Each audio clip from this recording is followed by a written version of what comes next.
Imagine करो एक giant clock, एक ऐसा क्लॉक जो सिर्फ टाइम को मेजर नहीं करता बल्कि उसे डिफाइन करता है। ये टिक टॉक करता है, सेकंड्स, मिनट्स और आवर्स मेजर करता है। हर एक सेकंड, हर एक मिनट, हर एक आवर इस क्लॉक के थ्रू पास होता है। लेकिन ये कोई सिंपल क्लॉक नहीं है। ये क्लॉक एक ऐसी मशीन है जो समय के हर पहलू को समझने में मदद करती है। ये किमासी बेजेबामदी क्लॉक एक तो पूरे यूनिवर्स का टाइम मेजर करता है। हर एक स्टार, हर एक प्लैनेट, हर एक गैलेक्सी, सब इस क्लॉक के हिस्से हैं। हम सब इस क्लॉक पे फांसे हुए हैं, टाइम में आगे बढ़ते जा रहे हैं। या हैं?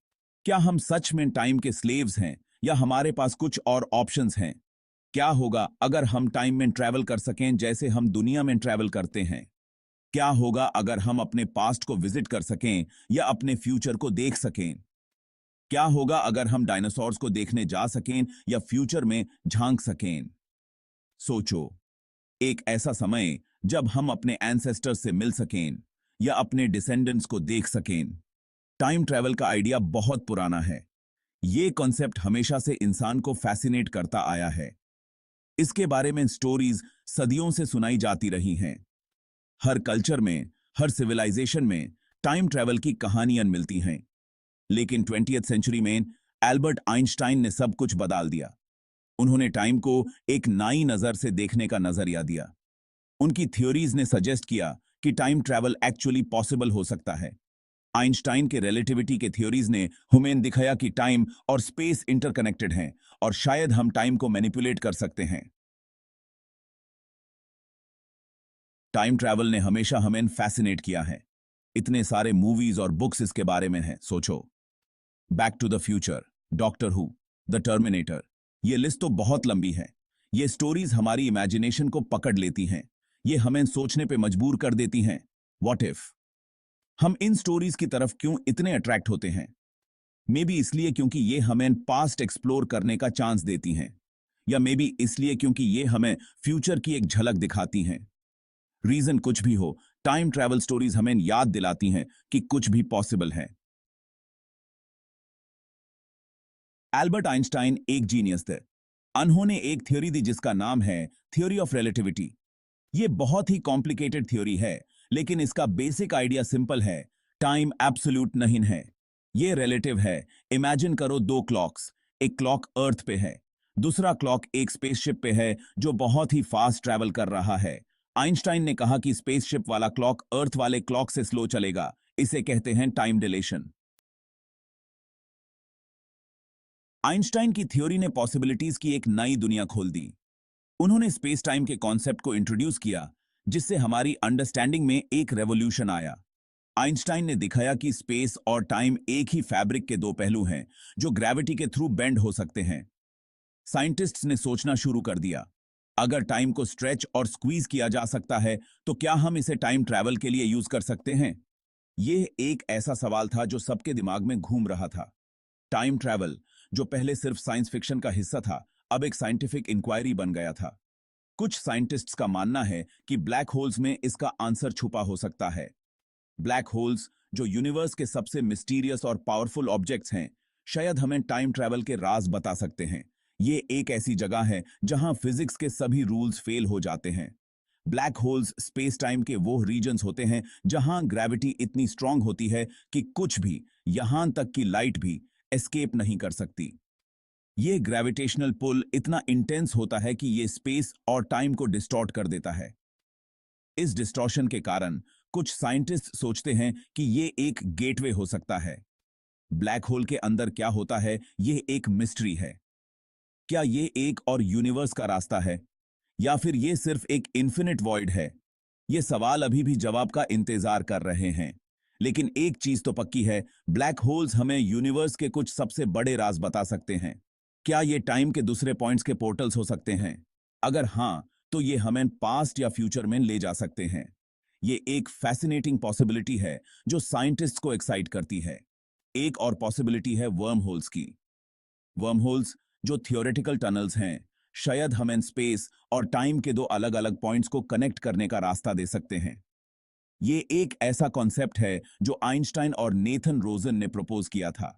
वर्म होल्स थियोरेटिकल टनल्स हैं जो स्पेस टाइम के दो अलग अलग पॉइंट्स को कनेक्ट करते हैं। ये एक शॉर्टकट की तरह काम करते हैं जिससे हम दूर के डिस्टेंसेस को इंस्टेंटली कवर कर सकते हैं।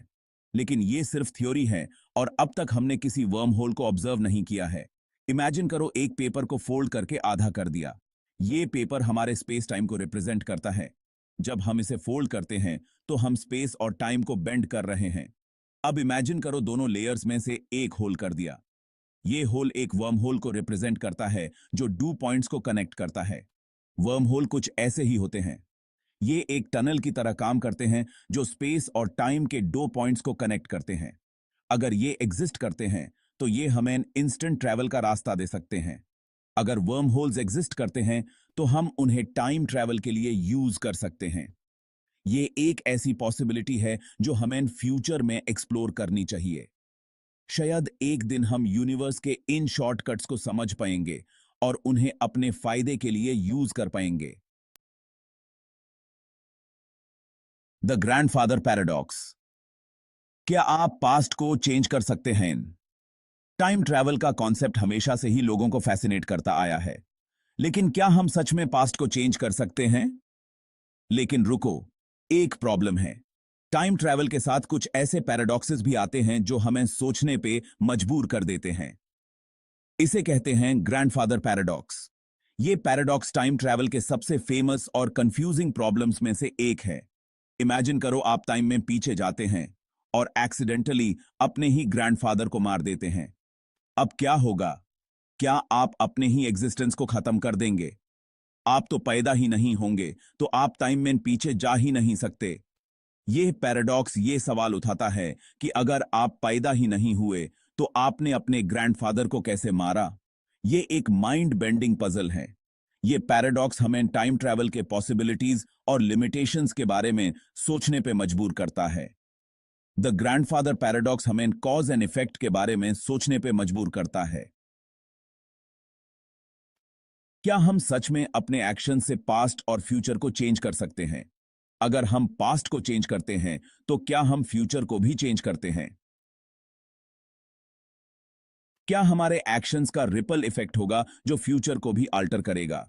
ये एक ऐसा सवाल है जिसके बारे में फिलोसोफर्स और साइंटिस्ट सालों से डिबेट कर रहे हैं। कुछ लोग कहते हैं कि टाइम ट्रैवल पॉसिबल है, लेकिन कुछ लोग इसे इम्पॉसिबल मानते हैं। आपका क्या कहना है? बहुत सारे वर्ल्ड्स, बहुत सारी पॉसिबिलिटीज। ग्रैंडफादर पैराडॉक्स का एक पॉसिबल सॉल्यूशन है पैरेलल यूनिवर्सेस का आइडिया। इमेजिन करो कि जब भी हम कोई डिसीजन लेते हैं, एक नया यूनिवर्स क्रिएट हो जाता है। एक यूनिवर्स में आप ब्रेकफास्ट में सीरियल खाते हैं, दूसरे यूनिवर्स में आप टोस्ट खाते हैं। अगर इन्फिनिट यूनिवर्सेस हैं तो हर पॉसिबल आउटकम के लिए एक यूनिवर्स हो सकता है। आप टाइम में पीछे जाकर एक यूनिवर्स में अपने ग्रैंडफादर को मार सकते हैं, लेकिन आप दूसरे यूनिवर्स में तो एग्जिस्ट करेंगे ही। Grandfather paradox solved.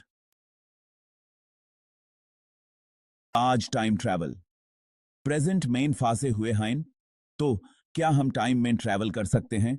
अभी के लिए इसका आंसर शायद नो है। हमने अभी तक टाइम मशीन बनाना नहीं सीखा है, लेकिन साइंटिस्ट्स अभी भी इस पे काम कर रहे हैं। वो ब्लैक होल्स और वर्म होल्स के मिस्ट्रीज एक्सप्लोर कर रहे हैं। वो टाइम और स्पेस को मैनिपुलेट करने के नए तरीके ढूंढ रहे हैं। टाइम ट्रैवल की स्टडी अभी अपनी शुरुआती दौर में है, लेकिन कौन जानता है फ्यूचर में क्या होगा? शायद एक दिन टाइम ट्रैवल भी उतना ही कॉमन हो जाए जितना कि air travel. The undiscovered country time travel से भरपूर एक फ्यूचर। यूनिवर्स एक बहुत बड़ा और मिस्टीरियस जगह है। हम अभी इसके सीक्रेट्स को समझना शुरू ही कर रहे हैं। टाइम ट्रैवल साइंस फिक्शन लग सकता है, लेकिन ऐसी बहुत सी चीजें हैं जो अब हमारी एवरीडे लाइफ का पार्ट हैं। याद रखिए, इम्पॉसिबल भी पॉसिबल हो सकता है अगर काफी टाइम हो और थोड़ा सा टाइम ट्रैवल